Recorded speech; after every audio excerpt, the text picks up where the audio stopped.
Hi there. A couple of things been on my mind the last few days, and I want to try and illustrate them for you now. This is a very low budget version of one of those flashy RSA animations that you sometimes see. So let's start off here. How well do we communicate? And we're going to compare email to telephone.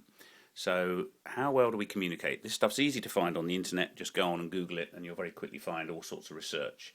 So I found an organisation that had done some research, and here's some figures I want to show you.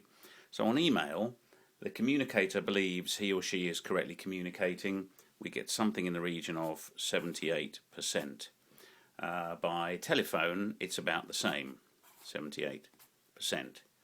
The receiver believes that he or she is correctly interpreting the message, is around 89% by email, slightly higher by telephone at 91%.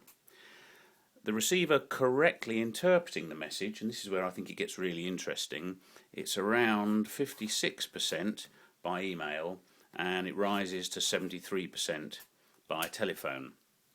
So what that shows me is that email isn't a particularly effective way to communicate if you want to be understood. The telephone's slightly better, but still not great. So perhaps we're not quite as good at listening as we think we might be.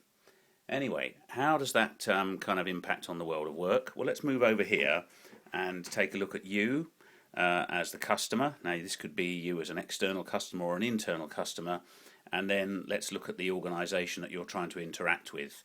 So let's say you're an external customer and you have reason to interact here.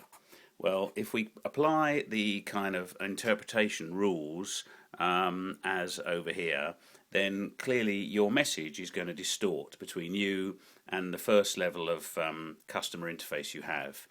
And if we assume that at that level you don't get satisfaction and things need to be escalated, then things go through the chain of command, and you don't need me to do the maths. By the time they reach somebody up the top of the tree, there's a very good chance that your message is significantly distorted.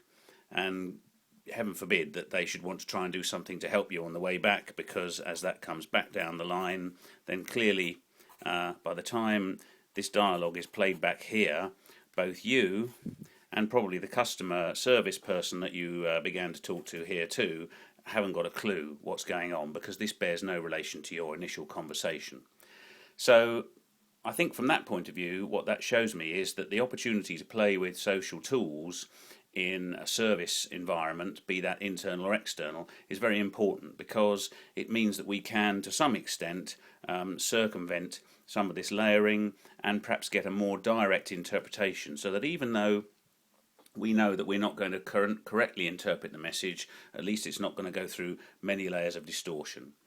And to some extent, that's why I think, and I wrote about, it's important that you tell your own story rather than somebody else's when you're trying to get a message across, because the fewer layers that are in between, the more likely that story is to bear some relationship to reality. And it's also another reason why, frankly, I think that the attempt to try and put a policy around the use of social tools is kind of a complete and utter waste of time, because all that does is put you back in the same kind of hierarchical model that you potentially have the opportunity to break out of by using these tools.